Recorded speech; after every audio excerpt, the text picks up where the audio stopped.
Illustration number 6, the preparation of analytical petty cash, that too under impressed system. Okay, impressed system na enna arthona main cashier petty cashier kitta or amount kuduthruvar. அந்த month spend பண்ணி முடிச்ச பிறகு எவ்வளோ spend பண்ணியிருக்கிறான்னு கேட்டு அந்த amount replace பண்ணுவார். So that original investment the original amount given in the very first time remains same amount. ஒவ்வொரு period பிகினிங்கிலும் weekly ஒன்ஸோ ஃபோர்ட்நைட்லி ஒன்ஸோ monthly ஒன்ஸோ இதை கணக்கு பார்க்குற மாதிரி வச்சுருப்பாங்க.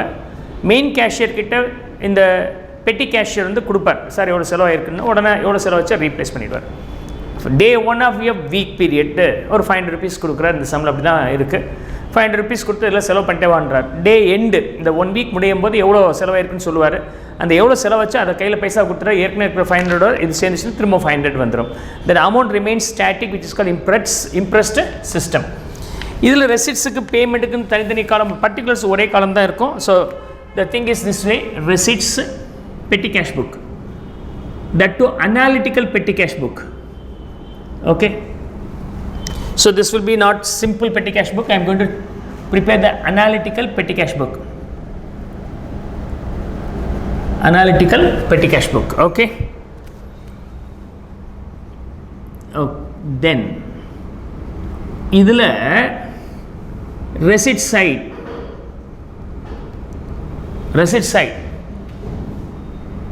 particulars. Okay, payment side in the side, receipts and payment,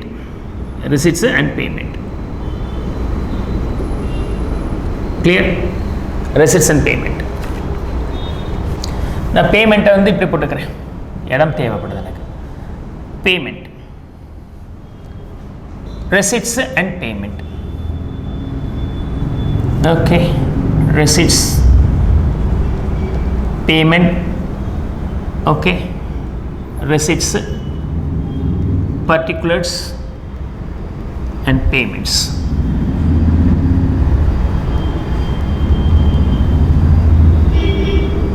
ரொம்ப simple. இதை நார்மலாக அண்டர்ஸ்டாண்ட் பண்ணிக்கலாம். அதுக்கப்புறம் எக்ஸ்டென்சிவாக என்ன சொல்ல வரான்றது நம்ம பார்த்துக்கலாம். Is it okay? So received for petty cash, date, okay, date 1st January அன்னைக்கு, 1st January 17 அன்னைக்கு cash received எங்கேருந்து வருது? கேஷ்லேருந்து. to cash, this will be to cash. Okay, to cash, date and particulars.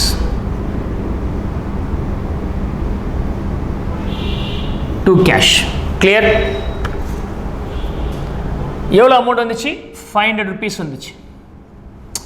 Cash புக்கில் இந்த reference கொடுக்கணும் இல்லையா? அந்த cash புக்கில் ரெஃபரன்ஸ் கொடுக்குறதுக்கு லெஜர் ஃபோலியோ நம்பர்னு ஒரு காலம். எப்படி நம்ம லெஜர் ஃபோலியோ அதே மாதிரி ஜேர்னல் ஃபோலியோ சொல்கிறோமோ அதே மாதிரி இங்கே கேஷ் புக்கோடைய இது போடணும். ஸோ கேஷ் புக் ஃபோலியோ நம்பர்னு வச்சுக்கலாம். ஜேர்னல் ஃபோலியோ, லெஜர் ஃபோலியோ, இது வந்து கேஷ் புக் இல்லையா, அது எந்த பேஜில் உள்ளது அப்படிங்கிறது இங்கே ரெஃபரன்ஸ் கொடுக்குறோம். அதான் cash book folio number. Clear? எந்த பேஜிலேருந்து வந்துச்சோ அந்த page. This how will record. So receipts ஒன்றே ஒன்று தானே இருக்கும், ஒரு பீரியடுக்கு ஒரு முறை தான் வரும். அதனால் இந்த வேல்யூ போட்டுரும். அது தனியாக ஒரு பர்டிகுலர்ஸ் காலம் கொடுக்க போகிறதில்ல. டேட், அதுக்கப்புறம் பர்டிகுலர்ஸ். பேமெண்ட்ஸும் எக்கச்சக்கமாக இருக்கும். அந்த பேமெண்ட்ஸை நம்ம 1 by 1 இங்கே எழுதிட்டு வர போகிறோம். ரைட், எல்லாமே பேமெண்ட்ஸில் தான் வரப்போகுது. Here, paid rickshaw charges, rickshaw charges, இங்கே ஆட்டோ சார்ஜஸ், இங்கே பஸ் ஃபேர் இருக்குது. இந்த மூணுமே வந்து என்னது? டிரான்ஸ்போர்ட்டுக்கு தானே. அப்போ டிரான்ஸ்போர்ட் சார்ஜஸ்ன்னு போடலாம். இல்லை டெக்னிக்கல் டேர்மாக நம்ம அக்கௌண்ட்ஸில் என்ன யூஸ் பண்ணுறோன்னா கன்வேயன்சஸ்ன்னு யூஸ் பண்ணுறோம். எந்த ரேட்டில்? 2nd April அன்னைக்கு பை கன்வேயன்சஸ். இதுக்கு பேர் கன்வேயன்ஸ்ன்னு சொல்கிறோம். Conveyance, right? ஸோ இந்த கன்வேயன்சஸ் பொறுத்த வரைக்கும் எவ்வளோ amount? Rickshaw charges 5 rupees. Okay, ரிக்ஷாவில் நீங்கள் போயிட்டு வந்தீங்கன்னா நான் எப்படி நம்புறது?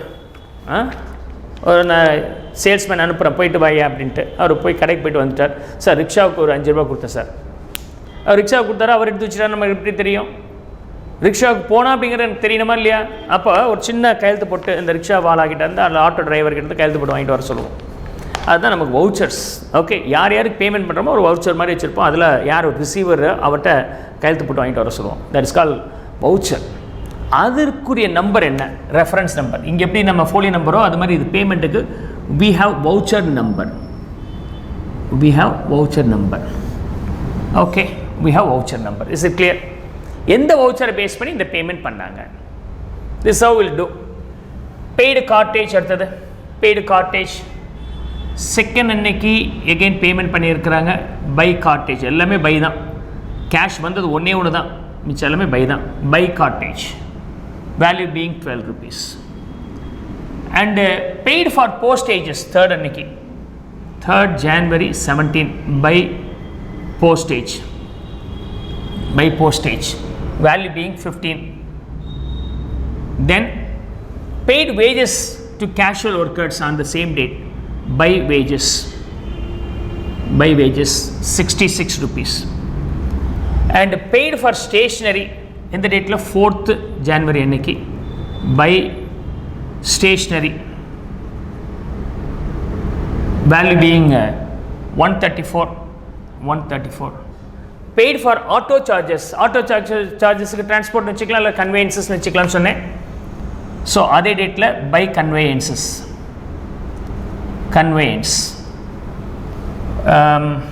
Conveyance value being 18 rupees. Paid for repairs 5th அன்னைக்கு. So 5th January 17 அன்னைக்கு by repairsக்கு செலவு பண்ணது 65 rupees. And paid for bus fare அதே டேட்டில் by bus fareக்காக bus fare, value being 11. Paid for cartage அதே டேட்டில் by cartage being 24. So I have posted all these items here. Clear? இப்போ நம்ம tally பண்ணோம்னா எவ்வளோ பேலன்ஸ் வருது? How much we will be getting? So 500 rupees. So for 5 rupees, 12 rupees, 15, 66, 134, 18, 65, 11, 24 summation puttingna it comes around rupees 350. Okay, total expenses. அப்போ different shortage ஒரு 150 எவ்வளோ இருக்குது? 150 தான் இன்னைக்கு பேலன்ஸ் இருக்குது. How much we have the balance? 150.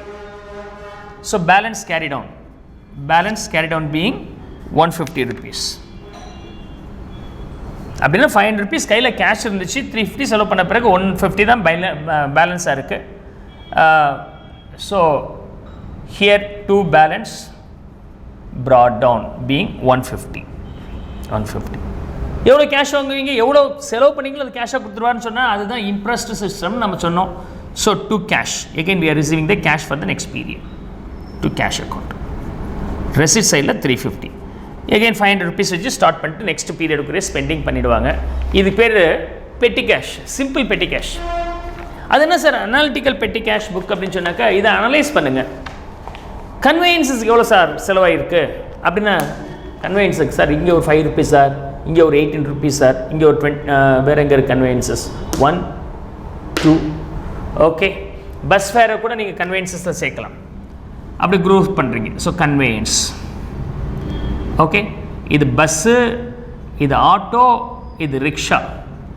Okay, மொத்தமாக எல்லாமே transport தானே, டிரான்ஸ்போர்ட் தான் கன்வேயன்ஸ் சொல்கிறோம். சார் இது ஒரு 5 rupees சார், இங்கே ஒரு 18 rupees சார், இங்கே ஒரு 11 rupees சார், மொத்தம் எவ்வளோச்சு சொல்கிறேன் சார் அப்படிங்கிற பதில் கால்குலேட் பண்ணி வச்சிடலாமா முன்னாடியே. ஸோ இப்போ என்ன பண்ணுறேன், கன்வேயன்ஸஸுக்குன்னு ஒரு தனி காலம் போடுறேன். கன்வேயன்ஸஸ் மட்டும் அந்த இடத்துக்கு ட்ரான்ஸ்ஃபர் பண்ணிட போகிறேன். ஸோ இங்கே ஒரு 5 rupees இருக்குது, இங்கே ஒரு 18 rupees இருக்குது, இங்கே ஒரு 11 rupees இருக்குது. 34 rupees டோட்டல் ஃபார் கன்வேயன்ஸஸ். முடிஞ்சிச்சா இல்லையா? இப்போ பார்க்குறது சௌரியமாக இருக்கும்போது எந்த செலவுக்காக ஜாஸ்தி போச்சுங்கிறத பார்க்க முடியும். So they can reduce the unwanted spending. ஏதாவது தேவையில்லாமல் ஸ்பெண்டிங் ஜாஸ்தி இருக்குன்னா ரெடியூஸ் பண்ண பார்க்கலாம். கன்வீனியன்ஸஸ் ஓவர். அடுத்தது என்ன சார் இருக்குது? கார்டேஜ் இருக்குது. கார்டேஜ் ஒன்று ஓப்பன் பண்ணிக்கலாமா? ஸோ கார்டேஜுக்கு ஒன்று. So we are analysing the expenses. That is why it is call analytical petty cash book. Analytical petty cash book. இந்த காலம் போடலன்னா ஆட்டோமேட்டிக்காக அது சிம்பிள் பெட்டி கேஷ் புக். இந்த காலம் போட்டிங்கன்னா எக்ஸ்ட்ரா காலம்ஸ் போட்டிங்கன்னா அது பேர் analytical petty cash book. Right. So cartage இங்கே ஒரு 12 rupees இருக்குது. வேறு எங்கே இருக்குது கார்டேஜ்? இங்கே ஒரு கார்டேஜ் இருக்குது 24. So 36 rupees will be the total expenses. So கார்டேஜுக்காக நமக்கு 36 rupees வந்திருக்கு. So we have 36 rupees for cartage. வேறு என்ன எக்ஸ்பென்சஸ் இருக்குது? So cash, conveyances, cartage and postage. போஸ்டேஜுக்குன்னு ஒரு காலம் நம்ம ஓப்பன் பண்ண போகிறோம். இது வரைக்கும் இல்லை. So I'm going to open a column for postage. Okay. So இதுக்கு ஒரு காலம் போஸ்டேஜ் ஒரு 15 rupees இருக்குது.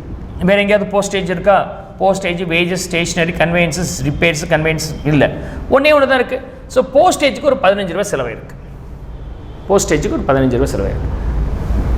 வேறு என்ன இருக்குது? வேஜஸ். வேஜஸ்னு ஒரு காலம் ஓப்பன் பண்ணிக்கலாமா?